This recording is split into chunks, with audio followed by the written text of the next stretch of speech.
Wow, ওটা কে দিল সোনা? মামা। এদিকে তাক, এদিকে এদিকে। হ্যাপি বার্থডে দাও না, ফু দাও।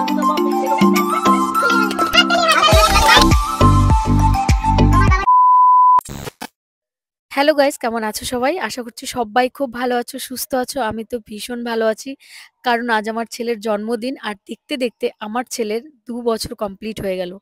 তোমরা সবাই আমার ছেলেকে আশীর্বাদ করবে, ভালোবাসা দেবে। ও যেন অনেক ভালো থাকে, অনেক বড় হয়, জীবনে যেন কখনোই ওর কোনো অসুবিধা না আসে। তোমাদের সকলের কাছে আজ আমার একটা অনুরোধ রইল, তোমরা আমার ছোট্ট সোনাকে প্রাণ ভরে আশীর্বাদ করো। তো তোমাদের সাথে আজকের আমি শেয়ার করব যে ও কি গোল্ড কি সিলভার পেয়েছে ওর বার্থডেতে, সেটাও কিন্তু শেয়ার করব। ওর বার্থডে ব্লগেই সমস্ত কিছু তোমাদের দেখিয়ে দেব, ঠিক আছে? তো দেখো, আমরা কিন্তু বিকেল বেলায় বেরিয়েছিলাম তোমাদের দাদাভাই আর আমি কেকের দোকানে। তো 2-3টে কেকের দোকানে আসলাম, কিন্তু আমার একটা কেকও পছন্দ হচ্ছিল না। আর আগে থেকে অর্ডার করারও আমাদের কাছে সময় ছিল না। জাস্ট মাম্মামের পরীক্ষা 11 তারিখে শেষ হয়েছে, সন্ধ্যে 6টার সময় মাম্মাম এসছে। তো সেদিন আর আসতে পারিনি এইখানটাতে। আর তার পরের দিন এসেছি, এসেই অর্ডার দিলে তো সঙ্গে সঙ্গে দেবে না, তাই না? তো তার জন্য আর অর্ডার দেওয়াও হয়নি। তো 2-3টে কেকের দোকানে গেলাম, তারপরে এই 3টে কেক আমি সিলেক্ট করেছি কোনটা নেব ভাবছিলাম। তো তারপরে আমার কিন্তু সোনা পাপার জন্য দুটো জামা প্যান্ট কিনেছিলাম আমি, একটা আমি আর একটা আমার মা কিনতে বলেছিল। আর মা যেটা কিনতে বলেছিল সেটা কিন্তু রেড কালারের ছিল। তো আমি শেষমেশ ভাবলাম রেড কালারের কেক আর রেড কালারের জামা কেমন হয়, তার জন্যই কিন্তু আমি রেড কালারের কেকটাকে চুজ করলাম আর সেটাকেই নিয়ে এসেছি। তোমরা বলো যে রেড কালারের কেকটা কেমন হয়েছে। আর এই যে দেখো, কিছু বেলুন টেলুন আনা হয়েছিল বার্থডের জন্য, সাজানো গোছানোর জন্য। আর আমার সোনা পাপার লেগে পড়েছে সাজগোজ করাতে, নিজের ছেলের বার্থডে অ্যারেঞ্জমেন্ট করছে নিজে হাতেই। সত্যি কথা বলতে এই জন্যই আমি এই সময়টাতে আসতে বলেছিলাম, যে যাতে ওর বার্থডেতে থাকতে পারে। তো তোমাদের দাদাভাই এই জন্যই আসছে, সকলে মিলে লেগে পড়েছে ছোট্ট একটা ঘরকে সাজানো গোছানোর জন্য। আর আমার বাবু শুধু ওর বাবা, এই যে দেখো ওর বাবার কোলে উঠে পড়েছে আর ওর বাবাকে কতগুলো হাম্পি দিল। তো এই করে সারাদিন, ওর বাবাকে 1 মিনিটও চোখের আড়াল হতে দেয় না। কোথাও গেলে এত কান্নাকাটি করে আমার ছেলে, জানি না যদি এইবার আমাদের রেখে যায় কোনো মতে, তাহলে যে আমার ছেলের কি অবস্থা হবে সেটাই শুধু আমি ভাবছি। তো যাই হোক, ফাইনালি দেখো এই জায়গাটা সুন্দর করে সাজিয়ে ফেলেছে। আর এই যে দেখো, বললাম না দুটো জামা এনেছিলাম, এটা আমি এনেছি, এটা ফুল হাতা আর ফুল প্যান্টের জামা। আর যেটা লাল কালারের পরেছে এটা ওর দিদুন আনতে বলেছে, এটা হচ্ছে এই যে লাল কালার, দেখতেই পেলে। আর আজকের দিনে আমার সোনা পাপাকে কেমন লাগছে লাল কালারের জামাতে, অবশ্যই কিন্তু কমেন্টে জানাবে। আর এইদিকে দেখো সাজগোজ কমপ্লিট হয়ে গেছে। আর এই যে দেখো লাল কালারের কেক আর হচ্ছে লাল কালারের জামা। এই যে দেখো কেকটা, তেজেশ আমার সোনা পাপার কেক নিয়ে চলে এসেছি। আর কেকটা কিন্তু ভীষণ টেস্টি ছিল। আর দেখতে জানি না কতটা সুন্দর, কিন্তু খেতে কিন্তু ভীষণ সুন্দর ছিল। তো ফাইনালি আমি এখন কেকটাকে সাজিয়ে দেব টেবিলে। আর আমরা কিন্তু গোল্ডের দোকানেও গেছিলাম আমার সোনার জন্য গোল্ড আনতে। তো কি গোল্ড আনলাম অবশ্যই কিন্তু তোমরা ভিডিওটা দেখো, তাহলেই কিন্তু জানতে পারবে যে আমার সোনা পাপাকে বার্থডেতে আমি কি গোল্ড দিয়েছি। মানে আমরা দুজনে মিলেই গোল্ড দিয়েছি। আর এই যে দেখো কেকটা আমি সাজিয়ে দিয়েছি আর চারিদিকে সাজানো গোছানো হয়ে গেছে। আর ওর দিদুন ওর মামি দুজনে মিলে কিন্তু এই যে লুচি আর পায়েস করেছে। তাই জন্য বৌদিকে বললাম, দেখি তোমার একটু মুখখানা দেখে, এই দেখো কি করেছে মুখটা। তো সকলে মিলে এক জায়গায় আছি, খুব ভালো লাগছে। তবে এই বার্থডেটা কিন্তু আমি অন্য জায়গায় করতে চেয়েছিলাম। যাই হোক, ভাগ্যের পরিহাস, আমার আশা কখনোই পূর্ণ হয় না, এটা একদমই সত্যি কথা। তো আজকেও হয়নি, আগেও হয়নি, আর পরবর্তীতেও হবে না আমি জানি। তো এই যে দেখো, এবারে কিন্তু আমি ক্যান্ডেল গুলো সাজিয়ে দিচ্ছি আর সবাইকে ডেকে নিয়েছি, আশেপাশের বাচ্চাদের, ছোট ছোট বাচ্চাগুলো যারা আছে সবাইকে ডেকে নিয়েছি, সবাই এসেছে। আর এই দেখো আমার ছেলে এত দুষ্টুমি করছিল, একবার কেকটার থেকে অনেকবার চাটা হয়ে গেছে, আঙ্গুল দিয়ে দিয়ে চাটছিল আমার ছোট্ট সোনা। আর এসেই অমনি কেকটাকে দেখে এত খুশি হয়েছে, ধারণার বাইরে এত আনন্দ পাচ্ছিল। সত্যি ওর আনন্দের কাছে সমস্ত কিছু হেয় মনে হচ্ছিল। এই দেখো কি করছে। আর ওর বাবা দেখো, ওর বাবাকে একবার দেখো কেমন হাসছে। মানে ছেলের কীর্তি কারখানা দেখে সে হেসে হেসে পাগল হয়ে যাচ্ছে, দৌড়ে এসে কেক ধরে ধরে চাটছে, খাচ্ছে, কি করছে না করছে। তো যাই হোক, এই দেখো সকলে মিলে এবারে কেকটা কাটার পালা। এবার আমি ক্যান্ডেল গুলো জ্বালিয়ে দেবো। এই কেক, এই পায়েস, লুচি দেখে আমার ছেলে এত খুশি হয়েছে, যেটা ধারণার বাইরে। সত্যি বলতে আমার ছোট্ট সোনা পায়েস খেতে ভীষণ পছন্দ করে। আর এই কেক টেক দেখে, এই সাজানো গোছানো দেখে এত আনন্দ পেয়েছে, এত খুশি হয়েছে, যেন ওর মানে এই হাসির কাছে কোটি কোটি টাকা হেয়। তো দেখতে পাবে যে ও কতটা খুশি হয়েছে সেটা শুধু তোমরা একবার দেখো।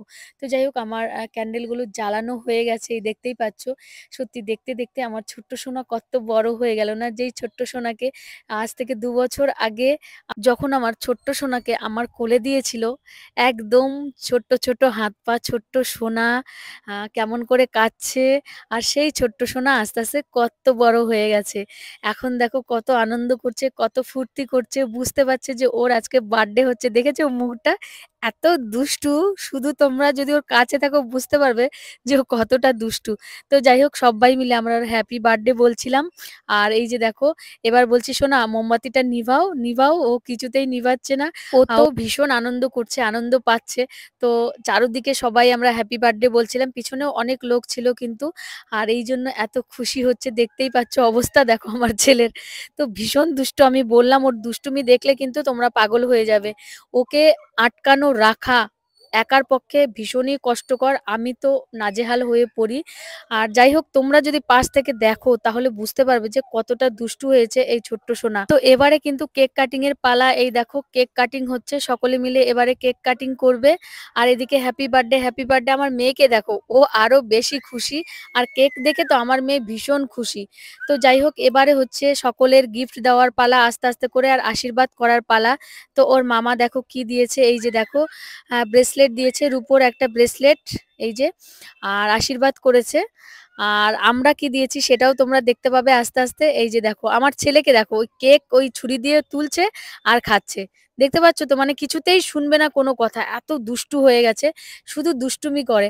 আর আমি বলছি ওইদিকে ক্যামেরা করতে, আর ঘুরিয়ে আমার দিকে ক্যামেরা করছে, এই নিয়ে চলছে বৌদির সাথে। আর যখন ওর মামা ব্রেসলেটটা দিল তখন আমি ওকে জিজ্ঞেস করলাম এটা কে দিয়েছে, দেখো কি উত্তর দিল আমার ওয়াও, ছোট্ট এটা কে সোনা। দিল সোনা? মামা মামা। আচ্ছা, এখন আরো কেক কাটো নাও দিদি ভাই খা, দিদি ভাই এই খা। নাও। তো শুনলে তোমরা আমার ছোট্ট সোনা আধো আধো করে কি সুন্দর করে কথা বলে, সব বুঝতে পারে, সব বলতেও পারে। কিছু কিছু বেঁধে যায়, এখনো সমস্ত কিছু বলতে পারে না, সবে তো ২ বছর হলো তাই না। আমার ছোট্ট সোনার কথাগুলো শুনতে এত ভালো লাগে কি আর বলবো। তো যাই হোক এই যে দেখো আমার ছোট্ট সোনার জন্য কিন্তু রিং এনেছি, এই যে দেখতেই পাচ্ছ। এবার ছোট্ট ছোট্ট হাতে ছোট ছোট রিং দেখতে কিন্তু ভীষণ ভালো লাগে। হাতটায় পড়েছিল এত সুন্দর লাগছিল দেখতে, সেটা আর তোমাদের কি বলবো। দেখো এই দেখো ছোট্ট হাতে ছোট্ট রিং, রিংটা জাস্ট একটুখানি বড় হয়ে গেছে। একটু বড় হলে পড়তে পারবে, এখনই তো হাতে ভালো লাগে না তাই না। একটুখানি বড় এনেছি যাতে বড় হলে পড়তে পারে। তো যাই হোক এবারে দেখো ওর পাপা আশীর্বাদ করলো। এবারে হচ্ছে আমার আশীর্বাদের পালা। ওর পাপা দেখো দুজনকেই আশীর্বাদ করছে, না হলে আমার মাম্মা আবার না রাগ হয়ে যাচ্ছে। যখনই দেখতে পেয়েছে ভাইয়ের জন্য একটা সুন্দর লাল ভেলভেট কেক আনা হয়েছে, ও দেখেই তো শুরু করে দিয়েছে। আর এই যে দেখো আমার সোনার জন্য সোনার চুড়ি। তো যাই হোক এটা এখন আমি পরিয়ে দেবো। ওর হাতের উপর চুড়িটা ছিল সেটা খুলে রাখা হয়েছে, এটা এবার পরানো হবে ওর বার্থডেতে। সোনার বার্থডেতে সোনার চুড়ি পরানো হবে, এই যে আমি পরিয়ে দিলাম। তো যাই হোক এই যে দেখো আমার ছোট্ট সোনা কত খুশি, কারণ ও না সাজতে ভীষণ ভালোবাসে। আমি যখন লিপস্টিক লাগাই, আইব্রো করি, ও না সেম সেরকম করতে চায়। আর দেখতেই পাও যে তোমরা হচ্ছে আমি যখন ওকে সাজগোজ করাই, অনেক সময় ভিডিও করে রাখি, তো এত সাজতে ভালোবাসে, একদম চুপটি করে বসে থাকে। তো ওকে যদি কোনো সাজার জিনিস দেওয়া হয় না ভীষণ খুশি হয়। দেখতে পাচ্ছ কেমন করে দেখাচ্ছে ক্যামেরার দিকে যে ওর মামা দিয়েছে, ওর মাম্মা দিয়েছে, ওর বাবা দিয়েছে, কত খুশি হচ্ছে দেখো। তো এবারে কিন্তু আমার ছোট্ট সোনাকে আশীর্বাদ করার পালা। আর আমার সোনা এত খুশি হচ্ছিল, বারবার শুধু হাততালি দিচ্ছিল, দেখতেই পাচ্ছ যখন ওর মাথায় আমি ফুল দিয়েছি কেমন ভাবে হাততালি দিচ্ছিল। তো আমার আশীর্বাদের পালা শেষ, এবারে ওর দিদুন আসবে, ওর মামি আসবে, একে একে কিন্তু সবাই আশীর্বাদ করবে। এবারে ওর দিদুনের আশীর্বাদ করার পালা, ওর দিদুন চলে এসেছে। যেই মানুষটা না থাকলে আমার মা হওয়ার জার্নিটা ভীষণ কষ্টকর হতো, যেই মানুষটা আছে বলে আমার ছেলেকে আমার মেয়েকে আমি অনেক সুন্দরভাবে মানুষ করতে পারছি, সেই মানুষটা এসেছে আশীর্বাদ করার জন্য। সত্যি এই মানুষটা না থাকলে এই ছেলে মেয়েকে যে আমি কিভাবে মানুষ করতাম আমি নিজেই জানি না। তো যাই হোক সবচেয়ে বড় অবদান রয়েছে আমার মার। আমার মার কাছে আমি যত কৃতজ্ঞতাই করি না কেন কম হয়ে যাবে। সে আমাকেও জন্ম দিয়েছে, আমার ছেলে মেয়েকেও প্রায় জন্মই দিয়েছে। শুধু জন্ম দিলেই যে মা হওয়া যায় না এটা সব্বাই জানো। তো আমার মা কিন্তু ততটা করেছে, যতটা আমিও করতে পারিনি আমার ছেলে-মেয়ের জন্য। তো এই যে দেখো এবারে হচ্ছে ওর মামির আশীর্বাদ দেওয়ার পালা। এবার ওর মামি আশীর্বাদ দিচ্ছে আর দুষ্টু সোনা দুষ্টুমি করছে। দেখতেই পাচ্ছ তোমরা এই যে এইগুলো এখন বলছে, "তুমি আমার মাথায় দিচ্ছ, তুমি আমার মাথায় দিচ্ছ।" আর ওর মামিকে নিয়ে সরিয়ে দিচ্ছে। তো এই যে দেখো ওর মামির কাছ থেকে গিফট পেয়ে কত খুশি। দেখতে পাচ্ছ মুখটা কেমন করছে? গিফট নিতেও আমার ছোট্ট সোনা ভীষণ ভালোবাসে। এই যে দেখো আমি বলছি, "বলো থ্যাংক ইউ।" আর এই যে বলছে দেখছো? তো আধো, আধো বলে তেমন ভালোভাবে বলতে পারে না। আর পায়েস খেতে ভীষণ পছন্দ করে। কেউ কিন্তু পায়েসই দেয়নি। ওর মামিই ১ম পায়েস দিল। আমি বললাম ১ম এ বলছে, "খাবো না, খাবো না।" তো যখনই একটুখানি মুখে দিয়েছে ওর হেভি লেগেছে। তো তখন শুধু পায়েস খেয়েই যাচ্ছিল, খেয়েই যাচ্ছিল। আমি বললাম না পায়েস খেতে ভীষণ পছন্দ করে। তো দেখো এবার সকলে মিলে পায়েস দিচ্ছে আর ও কিভাবে খাচ্ছে। তো এবার হচ্ছে আমার মাওইমার পালা। এই যে মাওইমাও আশীর্বাদ করছে। সবাই মিলে পায়েস খাওয়াচ্ছে। ও পায়েস খেতে ভীষণ পছন্দ করে। আর এবার মামিমা দিচ্ছে, ও আর এইসব নেবে না, ও এখন পায়েস খাবে। এই যে দুষ্টুমি শুরু করে দিয়েছে দুষ্টুর। তো এই দুষ্টু সোনা কত বড় হয়ে গেল না? আজ থেকে ২ বছর আগে আমার ছোট্ট সোনাকে যখন ১ম বুকের পর দেয় না, সত্যি মানে কত যে আনন্দ হয়েছিল, কত যে খুশি হয়েছিলাম সেটা আমি নিজেও জানি না।